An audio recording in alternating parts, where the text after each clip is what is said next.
What's up, YouTube fam? I really want to come up with a name for all my supporters, so if you guys do come up with something, drop it down below. But hey, that wink. This is gonna be a fade technique, nothing off the top, and some beard work. All right. So if that's something you guys want to elevate and get better at, make sure to stay tuned. All right. Ooh, another wink. All right. Stay tuned.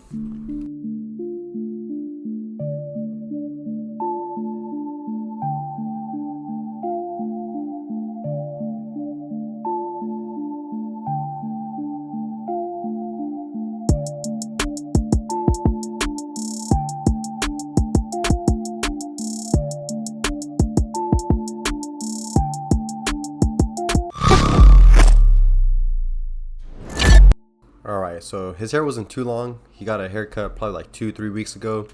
So I didn't need a debulk. I went straight into with my trimmers, my gamma trimmers, with a P3 blade on there. Links will be down below if you are interested. But I went ahead and put that bald guideline in. I would consider this about, a low mid fade, or it could be a mid fade. We kept the hooks for sure, so made sure that both sides are symmetrical, meeting it back, and now we're just gonna go ahead and debulk all that.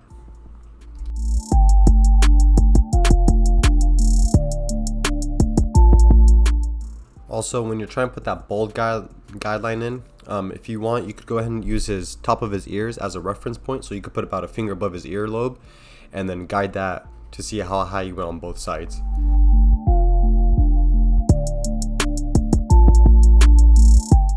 Now we went and grabbed our gamma shavers. We're gonna go ahead and bald them out. I'm going about, a centimeter or two, about half a finger's width below that bald guideline that we just created. You don't want to go too high because then it's gonna be too hard to remove that bald guideline. So make sure, just dropped my phone. Make sure to give yourself enough room so that you could, have a nice transition through your blend. So the same way how you have, guides and you blend into those guides, but you're not going too high so you don't keep pushing the fade up. Same thing for this. This is just another guideline. You're going from skin to stubble and then into the fade. Usually when I'm at the bottom of the neck, I'll use both shaver heads just to remove bulk a lot faster. But as I get closer to that bald guideline that I created with my with my trimmer, I go ahead and flip it over and I'll use that single foil and I'll start, like doing circular motions or tapping just so I have a nice transition from skin to that stubble.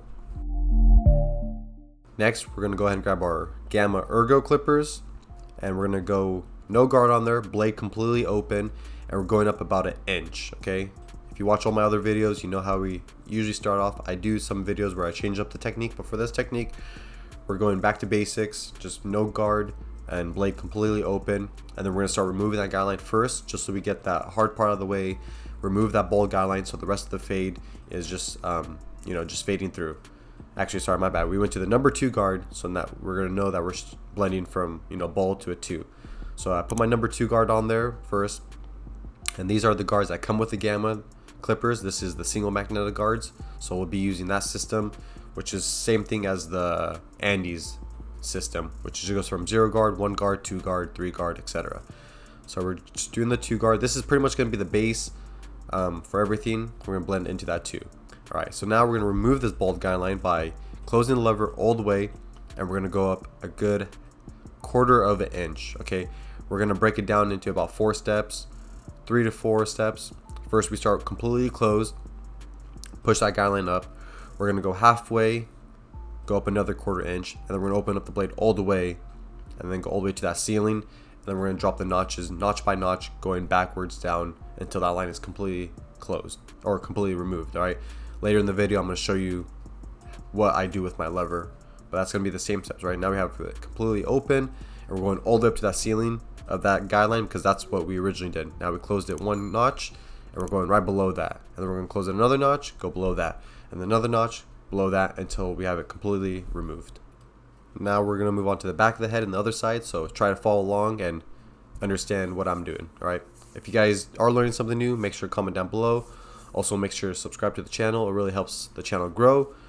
And since we're already on this side, I'm going to go ahead and attack the beard just so we save a little bit of time. If we're trying to be more efficient in the shop, you're on a tight schedule, go ahead, you're ready right here, knock down the beard, do that first guideline. So we did the same steps, opened it, closed it halfway, all the way closed until we removed that, right? So try following along with this.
actually apologize. I am not showing you guys how I mess with the lever. That was on the previous video I just uploaded on YouTube. So click around on the screen right here and it should take you to that video, and I go ahead and break down the notches.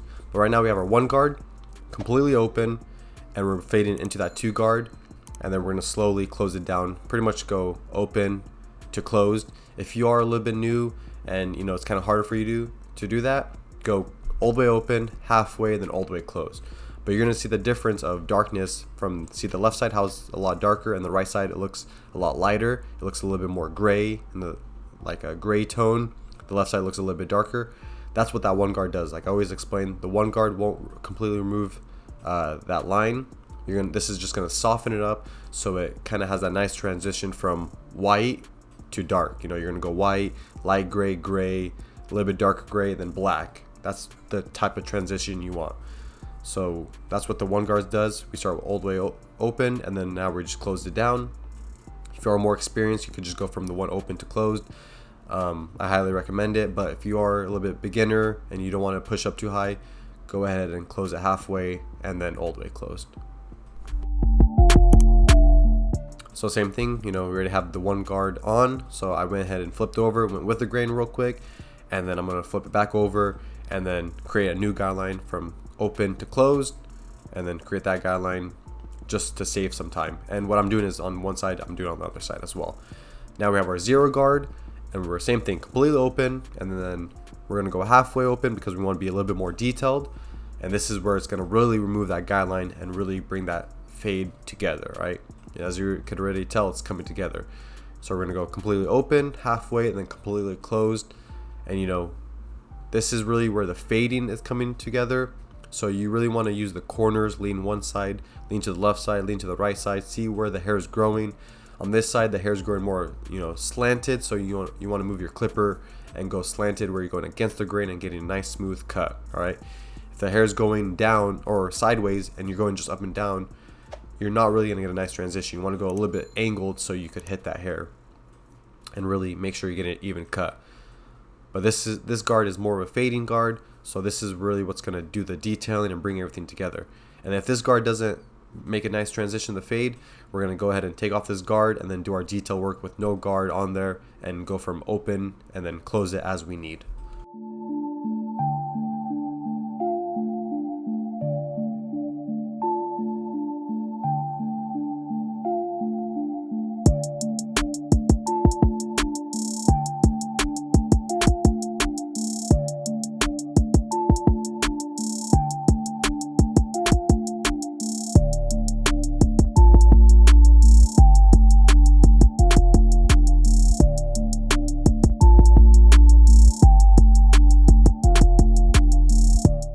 Alright, now that we got the fade pretty much all done, I'm going to go ahead and start edging them up just so I can really see the fade and see what I need to detail. I always like to start kind of from the top of his C cup just to get that little edge up, and then I go from the bottom and connect those two and really try to get a nice arch in there. Practice, you know, keep practicing. At first you might not get it. I remember when I first used to do the C cup area, it used to not really come out well.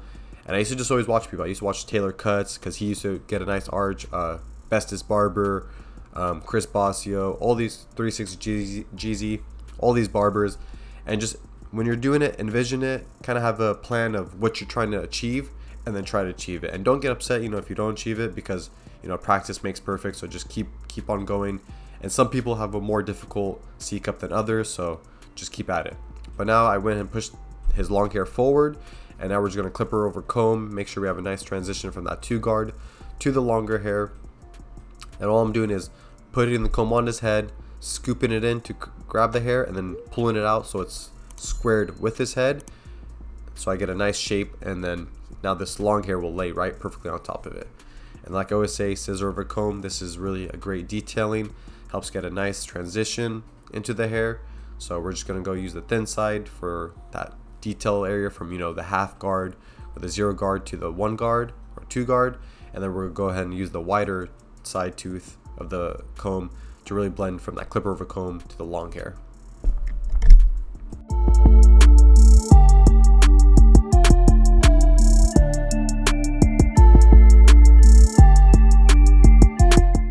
Always when you're edging them up, make sure to take your time, move hairs out of the way, comb the hairs in the direction, just so you don't push them back or you cut any hairs that you don't want to cut. You want to make sure it's nice and clean, so when they go home and style their hair, they don't have to move hair around. But these Gammas with the P3 blades really hit. As you can tell, it's effortlessly. I'm just tapping, and the hair falls off. And he wanted the edges a little bit darker. This is going to be not even enhanced, so you could tell you could still get a nice sharp line and not push him back and still get a nice edge up. So this is what I mean. I like to do the top of this C cup first, and then I like to scoop from his beard area into that, so I get a nice round shape. If he has a beard, I kind of use his beard as a reference to see how his C cup should be. If he doesn't, then I go into it as naturally as possible without pushing it in too much, but still achieving a nice sharp line. So as you can see, that fade is popping now. Now we're doing the back of his beard, just going along from the top of his beard all the way down, where I could get a nice straight line, unless they prefer something more pushed back, like going more out, not really in. Just depends. You have consultations with your clients to see what they want. Right here, I went ahead and pushed his hair forward, and then I'm using my scissors to really get those details, so that whenever he pushes his hair, no hair is going to go past that line. And these are the little details that your clients really appreciate. Now go ahead and line up his mustache, just right above his top of his mustache. Just line up, very simple. Now we're just using the razor work to really get that nice and detailed. Always use your left thumb or your whatever hand you are, use your opposite hand to pull away, and then use your razor and follow along.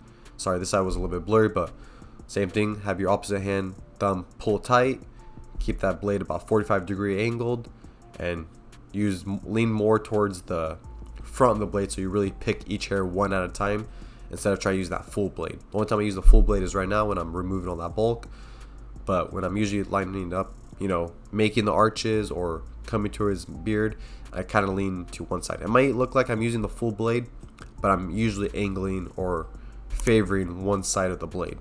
As you can tell, you can get a nice sharp line. And then you're going to go over it about 3-4 times just to get that crispy line, and make sure comb through, clean off that hair, line it up again, and then always go against the grain, just so it lasts an extra day or two.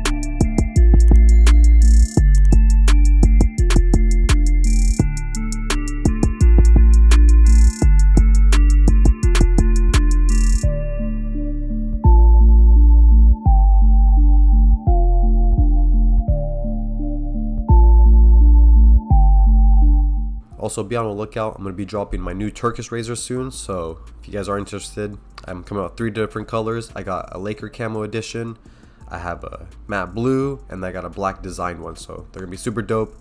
I'll go ahead and notify you guys when I do drop them. But now we're going to go ahead and start sculpting and working on the beard. I'm using this beard straightener because his beard was all tangled up in the mask and stuff like that, so I went ahead and straightened it out. I go up, I go sideways, I go down. I just keep moving all around just to get that beard really straight and back into its natural position and fully extended, so that when I go to shape it, I'm making sure I'm shaping a nice beard that's fully extended and it's not curling up. So when he goes home and showers, there's gonna be longer hairs that were supposed to be cut. Now creating this bottom line, pretty much went higher towards the jawline and dropping it as we get towards the Adam's apple.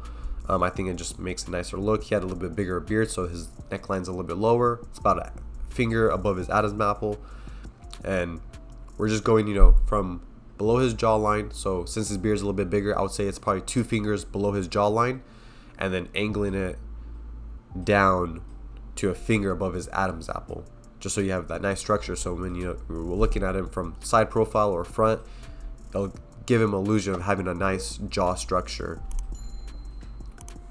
Because it's all illusion when it comes to the beards, depending on angles. Barbering, a lot of barbering is math. If you don't believe that, or if you haven't heard that, barbering is pretty much math. So I always enjoyed math. So it's all about angles and creating an illusion to make something look more full, or make it look a lot better than it really is. Someone could have very thin or balding hair, but if you grow it out, cut it a certain way, you can make his hair look a lot more fuller and dense. But I'm just shaping up his beard right now. Nothing too crazy. His beard wasn't too wild or out of shape, so I just got all the flyaways or the stragglers from his cheeks, and then I'm just shaping it so it goes longer to the front. As you can see right here, it was a little bit longer on one side, so I went ahead and kept working on that to bring it all in. But when I go to shaping the beard, I usually work on the outside of his cheeks, make sure that's nice and flat and flush to his face. Then I'll go ahead and connect the bottom part of his beard to the line that I created earlier with the trimmer, and then I'll bring the back forward how he is right now.